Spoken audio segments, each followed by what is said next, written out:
নমস্কার বন্ধুরা, শ্যামলীর জীবনের পাঁচমিশালিতে সকলকে স্বাগত জানাই। আজকে একটা নতুন রান্নার ভিডিও নিয়ে আপনাদের সামনে হাজির হয়েছি।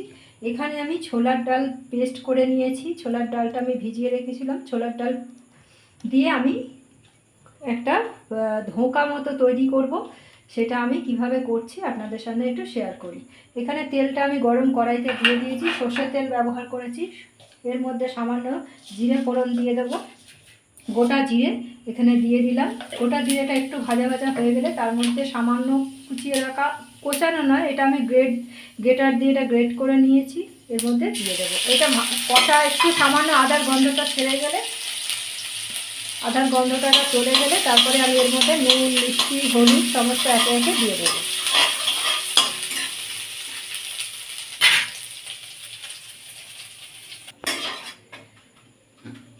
এর মধ্যে নুন, হলুদ আর মিষ্টি, সামান্য মিষ্টি দিয়েছি। দেওয়ার পরে এটা নাড়াচাড়া করে এর মধ্যে বেটে রাখা ডালটা আমি দিয়ে দেব।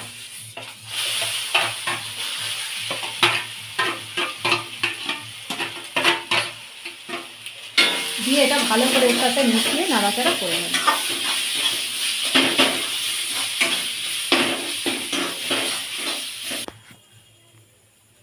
এটা ভালোভাবে পেস্ট মিশিয়ে নেওয়া হয়ে গেছে। এরপরে এই কড়াইটা আমি অফ করে দিয়ে এটা ঠান্ডা হতে দেবো। এর ফলে ভালোভাবে যে ডালা ডালা হয়ে আছে এটা আমি হাত দিয়ে চটকে নেব, ভালো করে ম্যাশ করে নিয়ে তারপরে থালার মধ্যে আমি এটা বিছিয়ে দিয়ে এটা আমি শুকনো করে বরফির মতো করে কেটে নেব।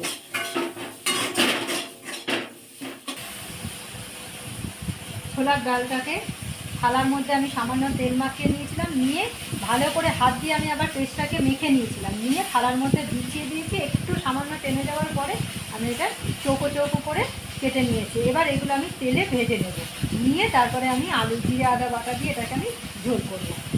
আপনারা দেখতে থাকুন। এরপর কড়াইতে তেল দেওয়া হয়েছে, সাদা তেল ব্যবহার করেছি এখানে। এর গ্যাসটা অনে আছে, আমি আঁচটা কমিয়ে দেব, দিয়ে বড়াগুলো দেবো, নাহলে বড়াগুলো পুড়ে যাবে। তার আগে একটা কথা বলি, সেটা হচ্ছে আপনারা এখানে হিং আর গুঁড়ো লঙ্কা ব্যবহার করতে পারেন। আমি একদম ঘরোয়া বলে এখানে হিং, গুঁড়ো লঙ্কা, কোনো লঙ্কাই এখানে আমি ব্যবহার করিনি। একদম সহজ পদ্ধতিতে এই ছোলার ডালের ধোঁকা আমি বানিয়ে নিয়েছি। এরপর আমি কড়াইতে দিয়ে একে একে এগুলো সমস্ত ভেজে নেব। আমার গ্যাসটা একদম সিমে করা রয়েছে, না হলে বড়া এই ধোঁকার যে এগুলো পুড়ে যাবে।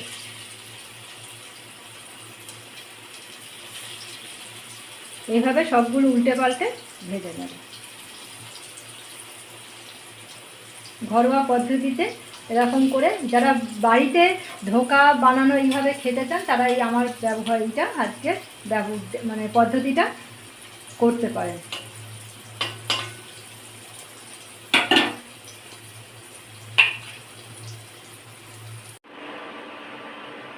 ধোঁকাগুলো আমার ভাজা হয়ে গেছে, আর আলু দিয়ে ধোঁকাটা রান্না করব বলে আলুগুলো আমি কেটে ভেজে নিয়েছি। এরপর কড়াইতে আমি তেল দেবো, তেল দিয়ে জিরে ফোড়ন দেব। জিরে ফোড়ন দিয়ে আদা, টমেটো, লঙ্কা কুচি, নুন, হলুদ দিয়ে আমি রান্নাটা করব। এটা সম্পূর্ণ নিরামিষ বলে জিরে আদা বাটা দিয়ে করছি।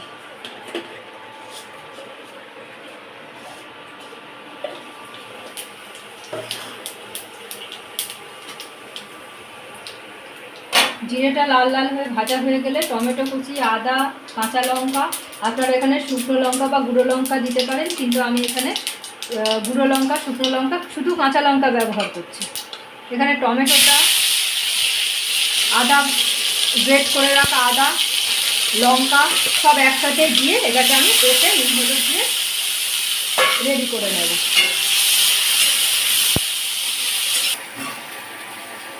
মশলাটা আমার ভালো করে পেস্ট হয়ে গেছে, পেস্ট না, এটা ভালো করে মিশে গেছে। এরপর আমি ভাজা আলুগুলো ছেড়ে দেবো।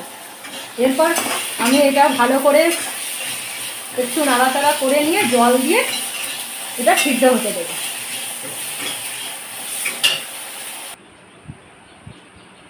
ধোঁকা আমার রেডি হয়ে গেছে। এই যে ধোঁকাগুলো আমি ঝোলের মধ্যে দিয়ে ফুটিয়ে নিয়েছি। একটু ঝোল ঝোল রেখেছি, কারণ ধোঁকা ঝোলে দিলে একটু টেনে যাবে, ঝোলটা একদম শুকনো হয়ে যাবে বলে একটু ঝোল ঝোল রাখছি। আর এর সাথে আমি আরও কী রান্না করেছি সেটা আপনাদের সাথে একটু শেয়ার করি।